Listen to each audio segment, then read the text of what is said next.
अस्सलामुअलैकुम। Welcome back to C S circuit. उम्मीद है कि आप सब खैरियत से होंगे। आज हम डिस्कस करेंगे computer science grade 12 unit number 3 programming fundamentals की एक्सरसाइज के मल्टीपल चॉइस क्वेश्चन आंसर्स को। और अगर आपको ये वीडियो इन्फॉर्मेटिव लगे तो लाइक, शेयर और सब्सक्राइब ज़रूर करिएगा। ओके, सो एमसीक्यू जब भी आप सॉल्व करते हैं उससे पहले आपने हमेशा कुछ चीज़ों को जो है ना जहन में रखना होता है कि आपने स्टेटमेंट को बहुत अच्छे से समझना है। जब आपकी स्टेटमेंट क्लियर हो जाती है मतलब आपका एमसीक्यू वहीं पे सॉल्व हो जाता है। अगर आप स्टेटमेंट को अंडरस्टैंड नहीं करते और जो है ना फ़ौरन से आप ऑप्शंस देखने लगते हैं कि कौन सा ऑप्शन सही होगा, स्टेटमेंट ही क्लियर नहीं है, तो इस तरह से ना आपके जो है वो रॉन्ग आंसर्स के चांसेस ज़्यादा होते हैं। ठीक है, सो हम स्टार्ट करते हैं एमसीक्यू नंबर 1 से। Main purpose of the programming paradigm is, यहाँ पे पूछा क्या जा रहा है कि प्रोग्रामिंग पैराडिगम बनाने का असली मकसद क्या है।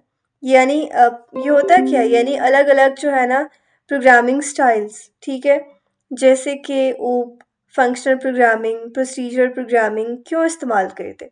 ये लेक्चर्स में हमने बड़ी डिटेल में देखा हुआ। यहाँ पे हम जो है ना इसका स्टेटमेंट का पर्पस समझेंगे और फिर हम देखेंगे कि इसका सही आंसर क्या है। यहाँ पे जो सही आंसर है, मेन पर्पस जो इसका होता है वो है कम्प्लेक्सिटी रिडक्शन। क्यों? आप सोचें कि आपके पास एक बहुत बड़ा कोई मसला है, ठीक है, और अगर सीधा सीधा सब चीज़ें आप उसमें मिक्स कर देंगे ना तो आपको समझ नहीं आएगी। प्रोग्रामिंग पैराडिगम्स एक तरह का ऑर्गेनाइजेशन, हम कह सकते हैं ऑर्गेनाइज प्लान होता है, ठीक है। ये कोड को स्ट्रक्चर्ड बनाते हैं, कम्प्लेक्सिटी को जो है ना कम करते हैं और टीम के लिए इसकी वजह से आसानी बनती है, ठीक है। इससे मेंटेनेंस, डिबगिंग और नए फीचर्स ऐड करना भी आसान हो जाता है, ठीक है। यहाँ पर जो ऑप्शन नंबर ए है ना, इंक्रीज कोड लेंथ, ये तो नेगेटिव बात है। पैराडिगम कोड लेंथ बढ़ाने के लिए नहीं होता। फिर दूसरा है कि जो ऑप्शन नंबर सी है, एलिमिनेट बग्स, तो पैराडिगम्स जो होते हैं वो बग्स को कम करने में मदद करते हैं, मगर वो डायरेक्ट पर्पस नहीं है। उनका गोल जो है ना स्ट्रक्चर्ड और कम्प्लेक्सिटी मैनेज करना है। और इसीलिए जो सही ऑप्शन है वो है B, complexity reduction. Okay, this one.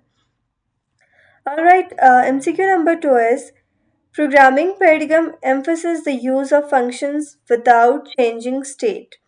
अच्छा, यहाँ पे क्या पूछा जा रहा है कि किस प्रोग्रामिंग स्टाइल में फंक्शंस को इस्तेमाल किया जाता है जहाँ स्टेट यानी कि वेरिएबल्स डेटा चेंज ना हो, यानी इम्यूटेबल और साइड इफेक्ट फ्री फंक्शंस। अच्छा देखें, यहाँ पे जो सही ऑप्शन है वो है फंक्शनल, ठीक है, option number B is right. अब ये कैसे सही है? फंक्शनल प्रोग्रामिंग में फंक्शंस को मैथमेटिकल फंक्शंस की तरह ट्रीट किया जाता है। अगर इनपुट सेम हो तो आउटपुट हमेशा सेम, कोई हिडन स्टेट चेंज नहीं होती। इसको प्योर फंक्शंस भी कहते हैं। For example F of X equals to X plus two, जब जब भी एक्स जो है ना मिलेगा रिजल्ट हमेशा सेम। बेनिफिट्स इसके ये होते हैं कि डीबगिंग आसान होती है और उसके अलावा बग्स कम होते हैं, ठीक है। सो जो बाकी के ऑप्शन हैं, प्रोसीजरल, ऑब्जेक्ट ओरिएंटेड और स्ट्रक्चर्ड। प्रोसीजर की अगर हम बात करें तो ये सीक्वेंस ऑफ स्टेप्स, कमांड्स पे फोकस करता है, स्टेट चेंज होती रहती है। ऑब्जेक्ट ओरिएंटेड जो है ना ऑब्जेक्ट्स और मेथड्स पे फोकस होते हैं, और स्ट्रक्चर्ड का शायद स्ट्रक्चर प्रोग्रामिंग को रेफर करना। लेकिन ये इम्यूटेबिलिटी और नो साइड इफेक्ट्स को प्राइमरी जो है ना नहीं बनाता। So option number B is right, functional. MCQ number 3 is object oriented programming primarily revolves around dash of the following. OOP का सेंटर क्या है?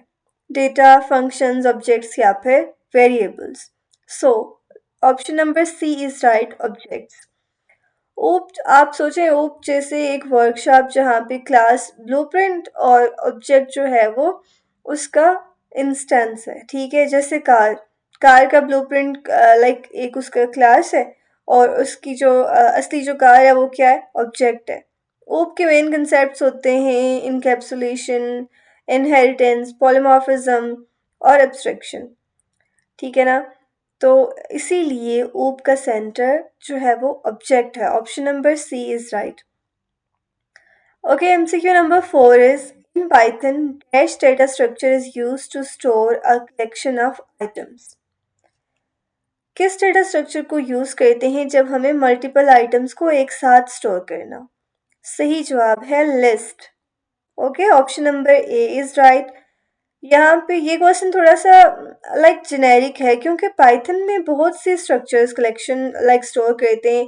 लिस्ट है, टपल है, सेट है, डिक्शनरी है। लेकिन जब सिलेबस के बेसिस पे पूछा जा रहा है ना हमसे कलेक्शन ऑफ आइटम्स, सबसे ऑब्वियस एग्जांपल लिस्ट है। ठीक है, लिस्ट ऑर्डर्ड और जो है ना इंडेक्सेबल होती है और म्यूटेबल यानी कि चेंज कर सकते हैं। ठीक है ना। तो यहाँ पे जो ऑप्शन नंबर लाइक बाकी जो ऑप्शंस हैं डिक्शनरी, टपल और सेट, तो डिक्शनरी कलेक्शन स्टोर करती है लेकिन की वैल्यू पेयर्स की फॉर्म में। स्पेशल केस है इसका। टपल में जो है वो ऑर्डर्ड कलेक्शन होती है लेकिन जो है वो म्यूटेबल होती है। ठीक है, चेंज नहीं कर सकते। और जो सेट है अनऑर्डर्ड और यूनिक आइटम्स इसमें रखे जाते हैं। Okay, so option number A is right list. MCQ number 5 is, are dictionary stores dash in Python? ये वाला पांचवा, ये पाइथन डिक्शनरी के अंदर क्या स्टोर होता है? इसका सही जवाब है की वैल्यू पेयर्स। अच्छा देखें, डिक्शनरी के बारे में आप सोचें कि एक फ़ोन डायरेक्टरी है जिसको हमने लेक्चर में भी बड़ी डिटेल में देखा था। ठीक है, हर नाम जो है वो फ़ोन डायरेक्टरी में एक की है, की के साथ एक नंबर उसकी वैल्यू है। ठीक है, तो यहाँ पे इसका सही आंसर जो है वो की वैल्यू पेयर है। ठीक है, अब ये जो लिखा है ना कीज ओनली, ये गलत है। की वैल्यूज ओनली, ये भी गलत है। देखिए, कीज तो स्टोर करती है डिक्शनरी, वैल्यूज भी स्टोर करती है, लेकिन की वैल्यू पेयर्स दोनों एक साथ। ठीक है, so option number C is right. MCQ number 6 is, an example of disk IO is dash। अच्छा, डिस्क IO का मतलब हमने बताना है और जो है ना कौन सी एक्शन जो है वो डिस्क IO की एग्जाम्पल है।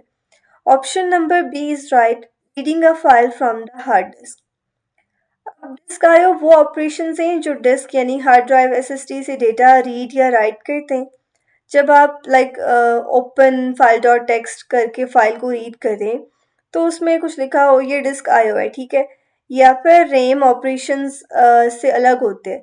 यहाँ पे ना लाइक डिस्क स्लो होती है इसलिए आयो जो है वो बॉटल नेक्स हो सकते हैं। So option number B is right, reading a file from the disk. ये जो ए है storing a variable in memory, ये रैम में स्टोर करना है, डिस्क आयो नहीं है। डिफाइनिंग अ फंक्शन सिर्फ कोड की डेफिनेशन है, कोई आयो नहीं है।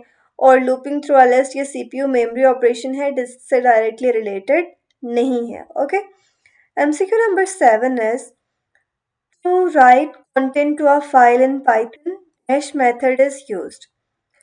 तो यहाँ पे कौन से फाइल ऑब्जेक्ट के मेथड जो है ना यहाँ पे पूछा जा रहा है कि टेक्स्ट को फाइल में लिखने के लिए यूज़ किया जाता है। Option number A is right, file dot right. File को ओपन करें। ठीक है, फिर डॉट राइट से टेक्स्ट फाइल में आप कुछ लिख सकते हैं।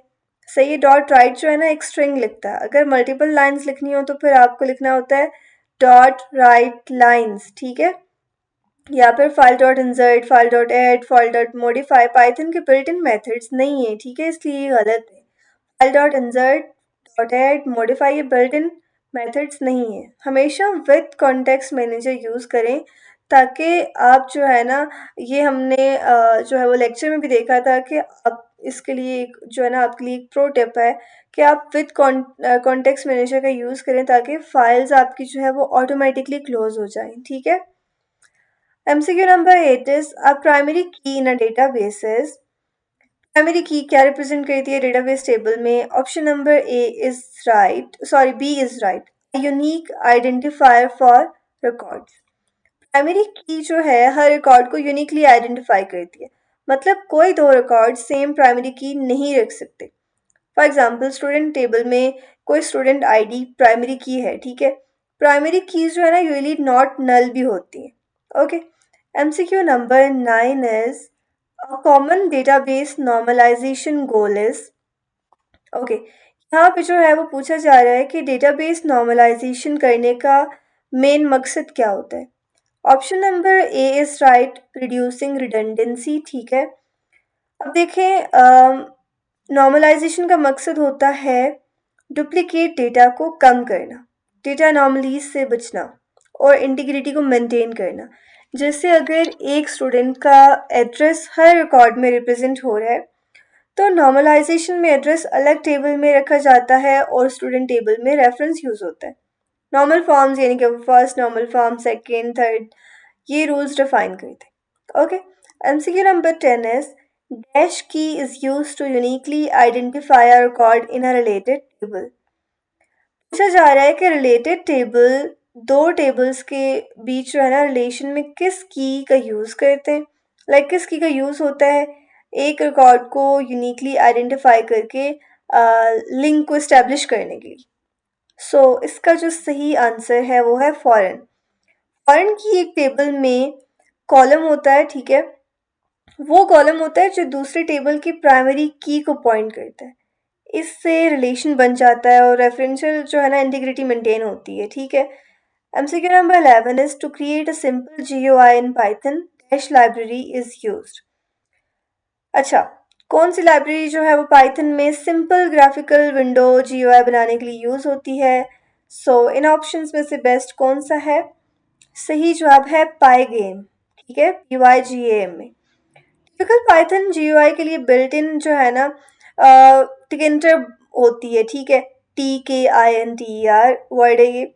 लेकिन अगर ऑप्शंस में हमारे पास यहाँ पे जो है नहीं है, हम पाई गेम है और उसके अलावा OS है, सिस है, मैथ दिए गए हैं, तो सबसे रेलिवेंट जो है वो पाई गेम है क्योंकि ये विंडोज़ ग्राफिक्स और इवेंट हैंडलिंग प्रोवाइड करती है।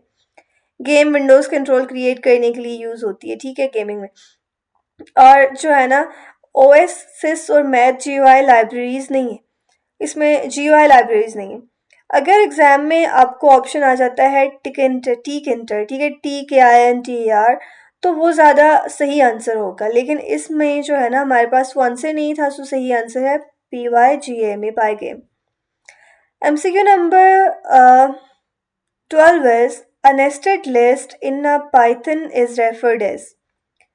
नेस्टेड लिस्ट को कैसे डिस्क्राइब किया जाता है? List with in a list. यहाँ पे जो सही आंसर है a list containing another list. Nested list, list के अंदर दूसरी लिस्ट, मैट्रिक्स जैसे स्ट्रक्चर बना सकते हैं, ठीक है। एक्सेस करने के लिए डबल इंडेक्सिंग होती है, means first row second element, और फिर ना ये टेक्निक 2D डेटा में, ग्रिड्स में, टेबल के लिए बहुत कॉमन है। Next MCQ is the purpose of unit testing in Python is. ये भी बहुत इंटरेस्टिंग है और इम्पॉर्टेंट भी है। यूनिट टेस्टिंग से क्या टेस्ट करना होता है? पूरे प्रोग्राम या छोटे छोटे पार्ट्स? लाइक हमने क्या करना होता है basically? Option number A is right, test individual units of code, this one. Okay, अच्छा, यूनिट टेस्टिंग से हम छोटे छोटे पार्ट्स में फंक्शंस, मेथड्स, क्लासेस को अलग से टेस्ट करते हैं ताकि हर यूनिट एक्सपेक्टेड तरीके से काम करे, ठीक है। और इसके लिए टूल्स यूज़ होते हैं, यूनिट टेस्ट, पाई टेस्ट, और इसका फ़ायदा ये होता है कि बग्स जल्दी मिलते हैं, ठीक है, और इंटीग्रेशन के टाइम जो है ना प्रॉब्लम्स कम होती हैं, ठीक है। MCQ number 14 is primary goal of debugging is. Debugging का मेन मकसद क्या है, ये पूछा गया है। It's option number B, fixing errors in the code. Debugging का सीधा सा मतलब है कि कोड में जो एरर्स, बग्स हैं उनको ढूंढना और उनको ठीक करना, एरर को प्रोड्यूस करना सिंपली, और जो है ना उसका उसकी रूट कॉज को समझें, उसको फिक्स करें, टेस्ट करें, और इसके लिए print statements, debugger, IDE, breakpoints वगैरह यूज़ हो सकते हैं। ओके, MCQ नंबर 15 इज, अच्छा ये वाले MCQs बहुत आते हैं पेपर में। नो 15 नहीं, 16 और 17 पे नज़र पड़ गई थी, अभी उस पर जाते हैं, पहले 15 को देख लेते हैं। Python function use to print debugging message to the console. कौन से फंक्शन कंसोल पर डिबगिंग मैसेज शो करने के लिए कॉमनली यूज होते हैं? Option number A is right, print. छोटे क्विक चेक्स के लिए प्रिंट सबसे सिंपल और कॉमन टूल है, ठीक है, लेकिन प्रोडक्शन कोड के लिए logging module, logging dot debug ज़्यादा प्रोफेशनल और कंट्रोलेबल है, ठीक है, लेकिन यहाँ पे जो है वो नहीं है। हमारे पास ऑप्शन नंबर ए सही है, प्रिंट। ओके, अच्छा, अब मैं बात करती हूँ MCQ नंबर 16 और 17 की। ये जो MCQ है ना कोड में से एरर को फाइंड करना, कोड की आउटपुट को फाइंड करना, ये कोड कितनी दफ़ा ये वर्ड जो है वो प्रिंट करेगा, ये बहुत ज़्यादा इम्पॉर्टेंट है। पेपर में बहुत ज़्यादा पूछे जाते हैं, ये लॉन्ग क्वेश्चंस में भी आते हैं, ये शॉर्ट में भी आते हैं, ये एमसीक्यूज में भी आते हैं और 2-3 तरह से आते हैं। लाइक शायद कोई कोड में एरर हो और आपको जो है ना कहा जाए कि fix the error and right the code in proper syntax, या कुछ इस तरह से आता है, ठीक है। या फिर आपको इस तरह से आता है कि आपने इस कोड में आउटपुट फाइंड करनी है, इसकी क्या आउटपुट हो सकती है, सही है। यो सो इनको ना आपने बहुत अच्छे से प्रिपेयर करना है। ओके, एमसीक्यू नंबर 16 हमारे पास है कि output of the following code will be my dict से क्या बना दी, डिक्शनरी है यहाँ पे, ठीक है। पूछा जा रहा है कि dictionary indexing plus list indexing का रिजल्ट क्या आएगा। यहाँ पे जो है ना डिक्शनरी इंडेक्सिंग है, ठीक है, और उसके साथ हमारे पास लिस्ट इंडेक्सिंग है। तो सही जवाब इसका है 2। अब वो आएगा कैसे हम देखते हैं। स्टेप बाय स्टेप अगर हम देखें तो माई डिक्शनरी, ठीक है, ए रिटर्न क्या करेगी, लिस्ट 1 और 2 को, ठीक है। अब उस लिस्ट का इंडेक्स क्या बन गया, 1। सेकेंड एलिमेंट देता है, पाइथन 0 बेस्ड इंडेक्सिंग है, ठीक है। सो माई डिक्शनरी ए इंडेक्स इसके साथ क्या है, 1, ठीक है, इक्वल्स टू 2। इम्पॉर्टेंट पॉइंट है कि पाइथन में इंडेक्सिंग 0 से स्टार्ट होती है, ठीक है। 0 पे फर्स्ट एलिमेंट है 1, ओके, और 1 पे कौन सा है, 2, ठीक है। अगर इंडेक्स 0 होता तो हमें क्या मिलता, 1 मिलता, लेकिन यहाँ पे हमने क्या प्रिंट करना है, प्रिंट माई डिक्शनरी A1। 1 इसका क्या है, इंडेक्स है। तो 0 पे 1 है और 1 पे है 2। ये बात आप जो है ना लेक्चर्स में भी बहुत डिटेल में समझाई गई थी कि पाइथन में आपने इंडेक्सिंग जो है वो बड़े लाइक जो है ना उसको ध्यान से देखना होता है, क्योंकि इंडेक्सिंग 0 से स्टार्ट होती है, ठीक है। अब ये जो माई डिक्ट ए रिटर्न करेगा, लेकिन कोड में 1 इंडेक्स भी है, तो सिंगल एलिमेंट चाहिए, ठीक है। और फिर यहाँ पे हमारे पास जो ऑप्शन है ना 3-4 वाला, ये जो है ना माई डिक्ट बी होता है, लेकिन हम जो है वो ए एक्सेस कर रहे हैं। ओके, 3-4 तो बी पे है, ठीक है, और 1-2 जो है वो इसमें दोनों आ रहे हैं, दोनों इंडेक्सेस, लेकिन हमसे सिर्फ माई डिक्ट ए और 1 इंडेक्स का पूछा गया है। So option number B is right. Okay, last MCQ is code will print inner dash times. इस कोड में जो है वो हमने देखना है कि इनर कितनी दफ़ा प्रिंट होगा। For I in range 3, for J in range 2, print inner. Nested loop में कितनी दफ़ा इनर प्रिंट जो है ना इनर प्रिंट स्टेटमेंट एग्जीक्यूट होगी। इसका सही जवाब देखते ही समझ में आ जाता है, 6 है, ठीक है। और वो कैसे है हम देखते हैं। आउटर लूप की रेंज जो है वो क्या है, 3 है, ठीक है, यानी कि 3 आइट्रेशन 0, 1 और 2, ठीक है। 3 आइट्रेशन, हर आउटर आइट्रेशन में इनर लूप जिसकी रेंज है कितनी, 2, यानी कि 2 आइट्रेशंस चलेंगी। टोटल प्रिंट्स कितने हो गए, आउटर इंटू इनर, यानी कि 3 इंटू 2, जो कि आंसर हमारे पास क्या बनता है, 6, ऑप्शन नंबर डी। ये नेस्टेड लूप का बेसिक रूल है। टोटल आइट्रेशंस जो है ना मल्टीप्लिकेशन से मिलती हैं अगर इंडिपेंडेंट लूप हो, ठीक है। फॉर एग्जांपल अगर इनर होता अगर इनर जो है वो 4 होता और आउटर 5 होता, तो टोटल कितने प्रिंट्स होते, 20 प्रिंट्स। ओके, सो बाकी जितने भी कम्बिनेशन है ना वो गलत है, 2, 3 और 5। सो option number D is right. Again मैं आपको बता दूं, इस तरह के कोड जो है वो इस तरह के एमसीक्यूज और इस तरह के क्वेश्चंस जो है वो शॉर्ट में, लॉन्ग में और पेपर के लिहाज से बहुत ज़्यादा इंपॉर्टेंट होते हैं। आपके क्लास टीचर ने भी आपको बताए होंगे। और अभी जो है ना हमने आज देखे हैं, आज के हमारे जो लेक्चर हमने इसमें एमसीक्यूज को सॉल्व किया है।